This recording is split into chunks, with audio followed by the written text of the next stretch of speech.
4 जून 1883। मणिलाल के साथ ठाकुर की वार्तालाप हो रही है। मणिलाल पूछते हैं, उपासना के समय ईश्वर का ध्यान किस जगह करेंगे? उत्तर में श्री रामकृष्ण कहते हैं, हृदय तो खूब प्रसिद्ध स्थान है, वहीं उनका ध्यान करना। जब ध्यान करते समय अनेक लोगों के मन में प्रायः यही प्रश्न उठता है। इस विषय में कई तरह के विधान हैं। ध्यान सहस्त्रार में, भूमध्य में, कंठ में, हृदय में तथा विभिन्न चक्रों में करने की बात कही गई है। मन को नीचे के चक्रों से क्रमशः ऊपर के चक्रों में या निम्न भूमि से उच्च भूमि में ले जाना होता है। ठाकुर ने हृदय को प्रसिद्ध स्थान कहा है। यही स्थान ध्यान करने के लिए सभी लोगों के लिए अनुकूल है। भगवान हृदय में विराजमान है, वहीं उनका ध्यान करना चाहिए। जैसा कि राम प्रसाद के गाने में है, स्नेहमयी काली माँ को यत्नपूर्वक हृदय में रखो। सामान्य साधक के लिए हृदय के साथ ध्यान का गहरा संबंध है, तथापि असाधारण साधक के लिए और भी ऊंचाई पर भ्रूमध्य में अथवा सहस्रार में ध्यान करने का विधान है। साधारण साधक के लिए कहा गया है कि गुरु का ध्यान सहस्रार में करना चाहिए तथा इष्ट का ध्यान हृदय में करना चाहिए। एक बात ध्यान में रखनी होगी, कोई भी एक नियम सभी के लिए अनुकूल होना आवश्यक नहीं है। तो भी जो अधिकांश लोगों के लिए उपयोगी है, उसी को उपयुक्त स्थान मानकर ठाकुर कहते हैं, हृदय प्रसिद्ध स्थान है। भ्रूमध्य में ध्यान करना कठिन है। कई बार भ्रूमध्य में दृष्टि स्थिर करने का प्रयास करने से नेत्रों में दोष आ जाता है।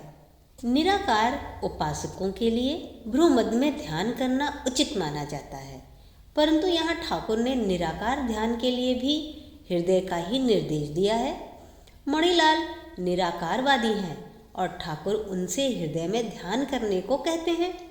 हम साकार ध्यान का जो अर्थ समझते हैं वह है मूर्ति का ध्यान अथवा उस मूर्ति के साथ ओतप्रोत भाव से जुड़े हुए विभिन्न गुणों का ध्यान।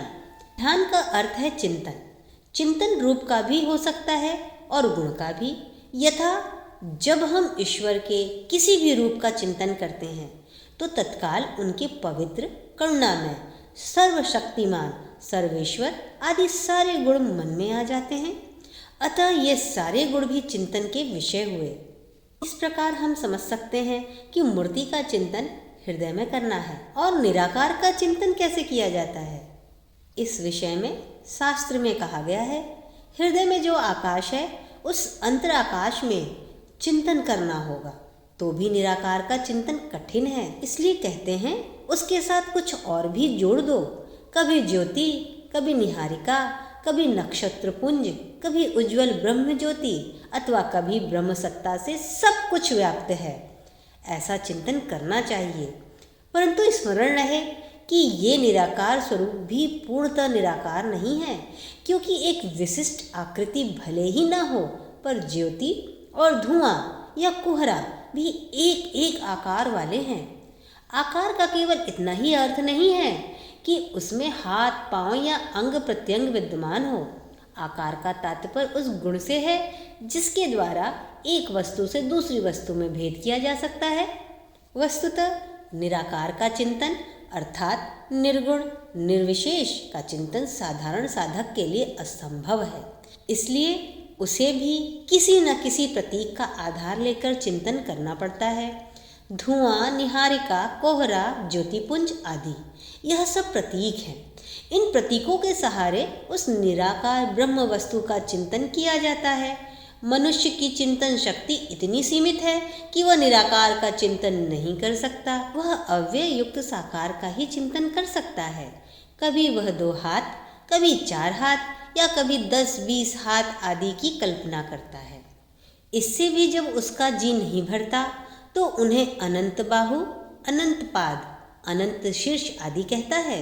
अर्थात ईश्वर का चिंतन करते समय मनुष्य जिन रूपों से परिचित है उन्हीं का और भी विस्तार करके ज्योति या तेज को बढ़ाकर उसे ईश्वर का स्वरूप मानता है। जैसा कि गीता में कहा गया है कि उनका ज्योतिर्मय रूप में चिंतन करना पड़ता है। कहा है कि यदि 1000 सूर्य एक साथ आकाश में उदित हों तो उनसे होने वाले प्रकाश के साथ कदाचित भगवान के प्रकाश की तुलना हो सकेगी या शायद उनसे भी ना हो सके। अभिप्राय यह है कि जब हम ईश्वर की कल्पना करते हैं तो अपने द्वारा अनुभूत वस्तुओं को ही और भी गुणित करके और भी विशाल रूप देकर मानो उसे असीम बनाकर उसका भगवान के प्रतीक के रूप में चिंतन करते हैं। इसलिए बिल्कुल निराकार रूप में उनका चिंतन करना बड़ा कठिन है। आगे ठाकुर कहते हैं, वह भी किया जा सकता है। ज्ञानी के लिए भ्रूमध्य तथा सहस्रार में ध्यान करना शायद अधिक उपयुक्त हो। भक्त के लिए हृदय ही सबसे उपयोगी स्थान है।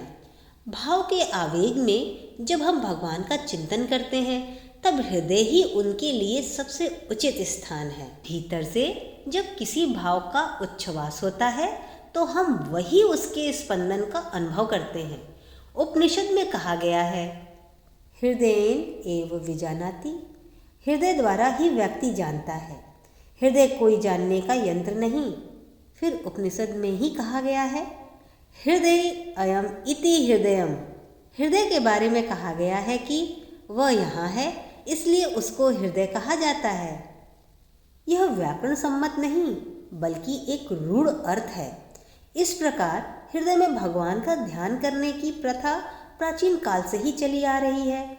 इसलिए ठाकुर कहते हैं, हृदय तो प्रसिद्ध स्थान है।